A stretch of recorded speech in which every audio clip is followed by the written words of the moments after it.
తిరిగి BCN news కి స్వాగతం.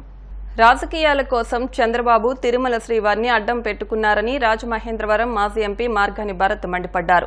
బుధవారం రాజమండ్రిలో ఆయన మీడియాతో మాట్లాడుతూ ప్రపంచవ్యాప్తంగా హిందువుల మనోభావాలను చంద్రబాబు దెబ్బతీశారని దుయ్యబట్టారు. కల్తీ నే వ్యవహారంపై టీటీడీ ఈవో నిజాలను బట్టబయలు చేశారంటూ పేర్కొన్నారు.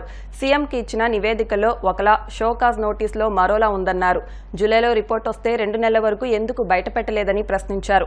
కేసులు పెట్టి అరెస్టు చేయకుండా ఎందుకు సైలెంట్ గా ఉన్నారని ప్రశ్నించారు. జూలై 23న నెయ్యిలో వెజిటేబుల్ ఆయిల్స్ ఉన్నట్టు నివేదిక వచ్చిందని ఈవో, సీఎంకి ఇచ్చిన నివేదికలో మాత్రం జంతువుల కొవ్వు కలిసి ఉండొచ్చని ఎన్డీడీబీ అనుమానం వ్యక్తం చేయడం ఆందోళన కలిగిస్తోందని అన్నారు. ఎన్డీడీబీ నుంచి రిపోర్టు తెప్పించిన తర్వాత సెకండ్ ఒపీనియన్ ఎందుకు తీసుకోలేదని, ఎవరిని మీరు తప్పుదోవ పట్టిస్తున్నారంటూ మండిపడ్డారు. తెలుగుదేశం ప్రభుత్వం వచ్చి 100 రోజులు కంప్లీట్ అయింది. 100 రోజుల కార్యక్రమాల్లో ఇది మన మంచి ప్రభుత్వం అని ప్రతి ఇంటింటికి వెళ్ళి స్టిక్కర్లు అంటిస్తూ ఉన్నారు. అసలు మీరు 100 రోజుల్లో ఏం చేశారని, ఏం మంచి చేశారని మీరు స్టిక్కర్లు అంటిస్తున్నారో ఎవరికి అర్థం కావట్లా. ఒక పక్కనేమో వాలంటీర్లకి జీతాలు ఇరా, వాళ్ళతో తీసుకెళ్ళి ప్రతి ఇంటింటికి మంచి ప్రభుత్వం అని స్టిక్కర్లు అంటిస్తున్నారు. మీరు సూపర్ 6 హామీలు అని చెప్పే కదా, మోసపు హామీలు చెప్పారనే కదా ప్రజలు మిమ్మల్ని ఆశీర్వదించి కూర్చోబెట్టారు. మరి ఏ సూపర్ 6 హామీలు ఏ ఒక్కటైనా కనీసం ప్రారంభించారా? అది ఏది కూడా చేయలే. ఒక్కసారి రాష్ట్ర ప్రజల్ని ఆలోచన చేయమని కోరుతా ఉన్నా. అటు విజయవాడ వరదల దగ్గర నుంచి చూసుకోండి, ఎన్ని అనార్థాలు జరుగుతున్నాయి. తిరుమల తిరుపతి దేవస్థానం, కలియుగ వైకుంఠుడు శ్రీ వెంకటేశ్వర స్వామికి సంబంధించి తిరుపతి లడ్డు కొన్ని వందల సంవత్సరాల ప్రాముఖ్యత, విశిష్టత ఉన్న తిరుపతి లడ్డు కనీసం ఒక మనిషిగా అయినా ఆలోచన చేయాలి కదా. మీరు తీసుకొచ్చి యానిమల్ ఫ్యాట్ కలిసింది అని చెప్పేసి ఒక పెద్ద ఆరోపణ చేశారు. నేను చంద్రబాబు నాయుడు గారిని సూటిగా ప్రశ్నిస్తూ ఉన్నాం. మీరు ఎలాగ సూపర్ 6 హామీలు నెరవేర్చలేదు, తిరుపతి లడ్డు గురించి నేను సూపర్ 6 ప్రశ్నలు అడుగుతున్నా. మీ దగ్గరే కనుక ఆన్సర్లు ఉంటే దీనికి సమాధానం చెప్పాల్సిందిగా కోరుతా ఉన్నా. టీటీడీ ఈవో శ్యామలరావు గారు ఫస్ట్ స్టేట్మెంట్ ఇచ్చారు. తిరుపతి లడ్డూలో అడల్టరేషన్ జరిగింది, అందులో వెజిటబుల్ ఆయిల్ కలిసిందని జూలై మంత్లో ఆయన ఫస్ట్ స్టేట్మెంట్ ఇచ్చారు. చంద్రబాబు నాయుడు గారు సెప్టెంబర్ నెలలో సెప్టెంబర్ 19 తర్వాత ఇచ్చిన తర్వాత మళ్ళీ ఇదే టీటీడీ ఈవో శ్యామలరావు గారు అందులో జంతువుల కొవ్వు కలిసింది అని చెప్పి ఆయన సెకండ్ స్టేట్మెంట్ ఇచ్చారు. మీ దగ్గర NDDB reports, national dairy development బోర్డుకి సంబంధించి ఎన్ని రిపోర్ట్స్ వచ్చినాయి? 1 వచ్చిందా, 2 వచ్చినాయా, లేదా 10 వచ్చినాయా? ఏదైతే అడల్టరేషన్ జరిగిందనేది మీరు ఫస్ట్ చెప్పిన స్టేట్మెంట్ నిజమా, సెకండ్ ఇచ్చిన స్టేట్మెంట్ నిజమా? అసలు మీరు టీటీడీ ఈఓ కింద ఉన్నప్పుడు ఎందుకు అబద్ధాలు ఆడాల్సి వచ్చింది? ఇంత మీరు చెప్పిందే వాస్తవం అనుకోండి, అందులో నిజంగానే జంతువుల కొవ్వు కలిసింది అనుకోండి, మీకు వచ్చిన ఫస్ట్ రిపోర్ట్లో అది ఉంది అనుకోండి, మీరు ఇమీడియట్గా బయట పెట్టాలి కదా. ఎందుకు పెట్టలేదు, ఎందుకు అబద్ధం ఆడారు అని చెప్పేసి ఇవాళ నేను సూటిగా సూపర్ 1 క్వశ్చన్ మిమ్మల్ని అడుగుతా ఉన్నా. ఇండిపెండెంట్ బాడీ అని చెప్పినప్పుడు టీటీడీ కదా, తిరుమల తిరుపతి దేవస్థానం కదా, అది పబ్లిక్ డొమైన్లో పెట్టాలి. తెలుగుదేశం పార్టీ ఆఫీస్కి ఎట్లా చేరింది? ఒక సెకండ్ ఒపీనియనా తీసుకోలే. మీరు తీసుకొచ్చి జూలై 19వ తారీఖున రిపోర్ట్లు వస్తే, 12వ తారీఖున రిపోర్ట్లు వస్తే, మీరు సెప్టెంబర్ 19వ తారీఖున ఇది బయట పెడతారు. ఈఓ గారు ఏం చెప్తారంటే వెజిటేబుల్ ఆయిల్ కలిసిందని అప్పుడు చెప్తారు. ఒకవేళ నిజంగానే అడల్టరేషన్ జరిగితే, చంద్రబాబు నాయుడు గారు చెప్పింది నిజమైతే, అందులో ఏదన్నా పామాయిల్ కలుపుతారు, లేకపోతే డాల్డా కలుపుతారు. అసలు యానిమల్ ఫ్యాట్ కలిపితే దాని దుర్వాసన ఎలా వస్తుందండి? ఆ మాత్రం జ్ఞానం లేదా? కూటమి ప్రభుత్వం ప్రజా ప్రభుత్వం అని ఎమ్మెల్యే బొలిశెట్టి శ్రీనివాస్ పేర్కొన్నారు. ఇది మంచి ప్రభుత్వం కార్యక్రమాన్ని పశ్చిమ గోదావరి జిల్లా తాడేపల్లిగూడెంలో నిర్వహించగా బీజేపీ, టీడీపీ, జనసేన పార్టీల నాయకులు పాల్గొన్నారు. ఈ కార్యక్రమంలో ముఖ్య అతిథిగా పాల్గొన్న ఎమ్మెల్యే బొలిశెట్టి మాట్లాడుతూ తిరుమల శ్రీవారి లడ్డు ప్రసాదాన్ని కల్తీ చేసి పవిత్రతకు భంగం కలిగించారని అన్నారు. అధికారంలోకి వచ్చిన 100 రోజుల్లోనే ప్రజల విశ్వాసాన్ని పొందారని అన్నారు. అనంతరం పట్టణంలో నిర్వహిస్తున్న అభివృద్ధి కార్యక్రమాలను వివరించారు. ఈ కార్యక్రమంలో బీజేపీ నియోజకవర్గ కన్వీనర్ ఏతకోట తాతాజీ, కూటమి పార్టీల నాయకులు పాల్గొన్నారు. 100 రోజుల్లో ప్రభుత్వం ఏం చేసింది, ఇది మంచి ప్రభుత్వం అన్నదానికి టైంకి పెన్షన్ ఇంటికి వచ్చి ఇచ్చారు, టైంకి జీతాలు ఇచ్చారు 1వ తారీఖున.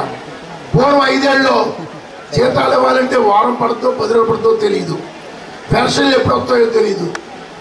ఇంకా పెన్షన్ కంటే పెన్షన్ అయ్యి 1వ తారీఖు ఇచ్చే పెన్షన్ మాత్రం దాన్ని ఎదుక్కోవడం డబ్బుల కోసం. అటువంటి ఇబ్బందులు లేకుండా 1వ తారీఖు ఆదివారం వస్తే 30 శనివారం నాడు 31 సెలవు వస్తే 1వ తారీఖు 31 మీకు పెన్షన్ ఇచ్చిన సందర్భం ఉంది. ఈ రకంగా 4,000 కోట్ల రూపాయలు నెలకి పెన్షన్లు అంటే ఈ రకంగా ప్రతి సంక్షేమ పథకం కూడా ప్రతి ప్రజలకు సంబంధించిన సమస్యలు ప్రతిదిని వెంబడే పరిష్కరించే విధంగా అటు చంద్రబాబు నాయుడు గారు ఇటు పవన్ కళ్యాణ్ గారు మరి ఇద్దరు కలిసి కూటమిలో అటు బీజేపీలో ఉన్న మోడీ గారితో సహకరిస్తూ ఈ ప్రభుత్వాన్ని ఎదురు తీసుకెళ్తున్నారమ్మా.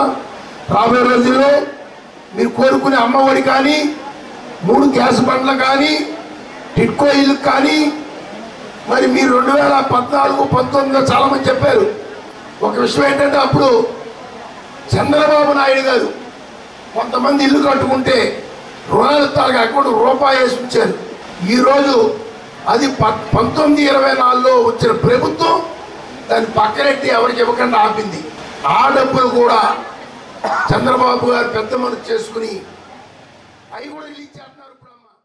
వైసీపీ నేతలను కొనుగోలు చేసి ఆ పదవులను పెత్తందారులకు అమ్ముకునే దళారీగా ఏపీ సీఎం చంద్రబాబు నాయుడు మారిపోయారని మాజీ మంత్రి కారుమూరి వెంకట నాగేశ్వరరావు పేర్కొన్నారు. ఆర్ కృష్ణయ్య తన రాజ్యసభ సభ్యత్వానికి రాజీనామా చేసిన అంశంపై బుధవారం కారుమూరి విశాఖలో మీడియాతో మాట్లాడుతూ బీసీలకు జగన్ ఎంతో మేలు చేశారని అన్నారు. రాజ్యాధికారం అందరికీ సమానంగా అందాలనే జగన్ లక్ష్యంగా ముందుకు సాగారని అన్నారు. అందుకే తెలంగాణ వ్యక్తి అయినప్పటికీ కృష్ణయ్యను పిలిచి మరీ రాజ్యసభ సీటు ఇచ్చారని గుర్తు చేశారు. కృష్ణయ్య ద్వారా బీసీలకు మంచి జరుగుతుందని జగన్ అనుకున్నారు కాబట్టే కానీ ఆయన ఇప్పుడు రాజీనామా చేశారు. బీసీలకు అన్యాయం చేసిన వ్యక్తి చంద్రబాబు. అలాంటి బాబు బేరసారాలకు కృష్ణయ్య తలొగ్గడం బాధాకరమని అన్నారు. ఈ రాజ్యసభ అన్నది అందనిది బీసీలకి 14 సంవత్సరాల్లో ఏ ఒక్కడికి అందించిన చంద్రబాబు నాయుడు జగన్మోహన్ రెడ్డి గారు అందించినప్పుడు ఆ గౌరవాన్ని నిలుపుకోవాల్సిన బీసీల మనోభావాలు దెబ్బతినకుండా చూడవలసిన బాధ్యత వాళ్ళకుంది. ఖచ్చితంగా రేపొద్దున ఎవరండి బీసీ నాయకులందరూ కూడా నాకు ఫోన్ చేస్తున్నారు. మేము బీసీల కోసం పోరాటం చేస్తున్నాం, రాజ్యాధికారం కోసం పోరాటం చేస్తున్నాం. ఇవాళ రాజ్యాధికారం ఇచ్చిన వ్యక్తిని కాదని చెప్పి రిజైన్ చేసి అమ్ముడిపోతుంటే ఏమైపోవాలి? మా బీసీ నాయకులు అందరం ఎక్కడ పెట్టుకోవాలి మేము తలకాయని అడుగుతున్నారు, మమ్మల్ని నిలదీస్తున్నారు. ఏది ఏమైనా సరే వెళ్ళిపోయే వాళ్ళు వెళ్ళిపోతూ ఉంటారు, వచ్చేవాళ్ళు వస్తూ ఉంటారు. రాజకీయంగా జగన్మోహన్ రెడ్డి గారికి ప్రజలు ఉన్నారు. అంచేత ఎవరు వెళ్ళినా ఎవరు వచ్చినా కారుమూరున్నా లేకపోయినా జగన్మోహన్ రెడ్డి గారు పెరుగుదల ఆగదు, ఏ ఒక్కళ్ళ చేతుల్లోనూ లేదు. ఇది తెలుగుదేశం వాళ్ళు మేము చర్చకి పిలిచినప్పుడు ఎన్ని చర్చలకు వచ్చారో మేము ఎన్ని చర్చలకు వెళ్ళలేదని చెప్పండి. సుబ్బారెడ్డి గారు ఇవాళ సుప్రీంకోర్టులో వేశారు. సుప్రీంకోర్టులో ఎటువంటి మాటలా అంటే లోకేష్ పిలిచేస్తే మేము వెళ్ళిపోవాలా? మేము పిలిచినప్పుడు ఎన్నిసార్లు వచ్చాడు ఆయన? మేము ఇన్నిసార్లు వచ్చాం. వైఎస్ఆర్ పిలిచినప్పుడు వీళ్ళు ఎందుకు రారని అడగండి. 200% నేను అదే చెప్పాను. మీ జిల్లాలో స్టీల్ ప్లాంటు ఆంధ్ర రాష్ట్ర విశాఖ ఉక్కు ఆంధ్రుల హక్కు అన్న దాని విషయంలో ఎంత గొప్పగా మాట్లాడి ఒల్లించి ఎలక్షన్ ముందు చెప్పినారో ఇప్పుడు మళ్ళీ దాన్ని మాట మార్చి దాని గురించి ఎత్తకుండా తప్పిదాలు ఏదైతే సూపర్ 6 ఉందో, ఏదైతే స్టీల్ ప్లాంట్ ఉందో, ఏదైతే ఫ్లడ్స్ ఉందో ఇవన్నీ. ఇంకో విషయం ఏంటంటే నాకు అర్థం కానిది, 2 సంవత్సరాలు కరోనా ఉన్నా సరే జగన్మోహన్ రెడ్డి గారు ఎవరిని ₹1 అడగకుండా మంచి క్వాలిటీ ట్రీట్మెంట్ ఇచ్చి మంచి క్వాలిటీ ఫుడ్ పెట్టి క్వారంటైన్లో ఎంతో బాగా చూశారు. ఫ్రీగా బియ్యం ఇచ్చారు, ఎన్నో చేశారు. కానీ ఇవాళ 2,70,000 మంది మునిగిపోయిన ఏరియాకి రాష్ట్రం అంతా కూడా చందాలు, స్కూల్ పిల్లల దగ్గర చందాలు వస్తుంది. ఇప్పుడు మాట్లాడుకున్నదంతా 100 రోజుల దాంట్లోకే వస్తుంది. ఈ 100 రోజులు దాని మీద మాట్లాడకుండా ఉండటం కోసమే ఇటువంటి లడ్డూల్ని ఇటువంటి అన్నిటిని కూడా తీసుకొచ్చి ఒక వెంకటేశ్వర స్వామితో ఆడుకుంటున్నాడని బాధేస్తుంది నాకు. కానీ ఆయన క్షమించడు. చాలా నిగ్రహమైన భగవంతుడు. ప్రజలను అతను మాత్రం క్షమించడు. ఆయన దీక్ష ఆ పిల్లల మీద రేప్ చేసినప్పుడు, ఆ పిల్లలు దొరకనప్పుడు దాని మీద దీక్ష చేస్తే బాగుండేది. నడి రోడ్డు మీద నరికేసి చంపుతున్నప్పుడు దీక్ష చేస్తే బాగుండేది. ఆయన వరదల్లో ఇంతమంది చనిపోయారని చెప్పి దాని మీద బాధతో దీక్ష చేస్తే బాగుండేది. ఇవాళ ఇన్ని రకాలుగా రాష్ట్రంలో అల్లకల్లోలం అయిపోతుంది, మేము సూపర్ 6 అమలు చేయలేకపోతున్నాం అని చెప్పి దీక్ష. వార్తలు ముగించే ముందు ముఖ్యాంశాలు మరొకసారి. వరద బాధితులకు పూర్తి స్థాయిలో నష్టపరిహారం అందజేస్తామన్న సీఎం చంద్రబాబు. విజయవాడలో సీఎం చేతుల మీదుగా చెక్కుల అందజేత.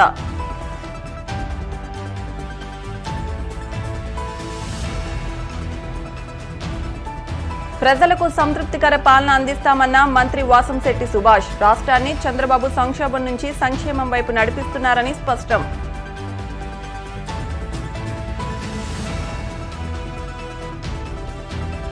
విశాఖలో ఎమ్మెల్యే వంశీకృష్ణ శ్రీనివాస్ ప్రాయశ్చిత్త యాగం. భక్తుల మనోభావాలతో గత వైసీపీ ప్రభుత్వం ఆటలాడిందంటూ ఆగ్రహం.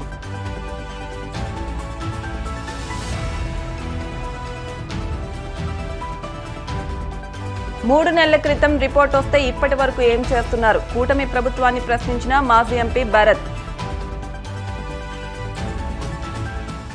ఈ వార్తలు ఇంతటితో సమాప్తం. మరిన్ని వార్తల కోసం VCN digital YouTube channel, Facebook page ను ఫాలో అవ్వండి. అప్డేట్ వార్తల కోసం ప్లీజ్ సబ్స్క్రైబ్.